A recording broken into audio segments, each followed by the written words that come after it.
About the president's message in his voting rights speech tomorrow. Is he going to be pushing more for congressional action? Is he going to be talking about state action? And what is his strategy to tackle this issue beyond the speech tomorrow?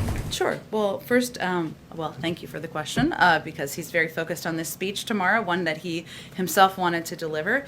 He'll lay out the moral case for why denying the right to vote is a form of suppression and a form of silencing, and how he will redouble his commitment to using every tool at his disposal to continue to fight to protect the fundamental right of Americans to vote against the onslaught of voter suppression laws based on a dangerous and discredited conspiracy theory that culminated in an assault on our Capitol. He'll call out the greatest irony of the big lie is that no election in our history has met such a high standard, with over 80 judges, including those appointed by his predecessor, throwing out all challenges. He'll also decry efforts to strip the right to vote as authoritarian and anti-American, and stand up against the notion that politicians should be allowed to choose their voters or to subvert our system by replacing independent election authorities with partisan ones. And he will highlight the work of the administration against this, the necessity of passing the For the People Act and the John Lewis Voting Rights Advancement Act, and how we need to work together with civil rights organizations to build as broad a turnout and voter education system to overcome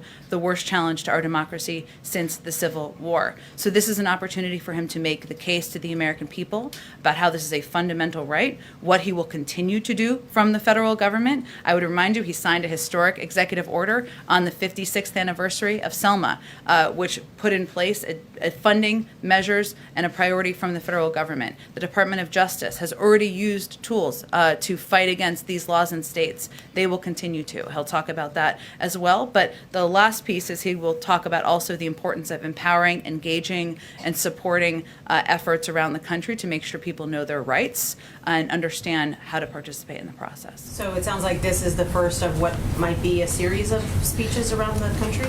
Well, I think he's been clear, and I think he's told all of you that expanding the right to vote, the access of people across the country to vote is going to be a fight of his presidency. He's asked his vice president to play a leading role in that effort. He'll talk about that as well tomorrow, and he'll certainly continue to talk about it out around the country, but I don't have anything to preview for you in terms of additional comments or remarks. And then you've said that there's going to be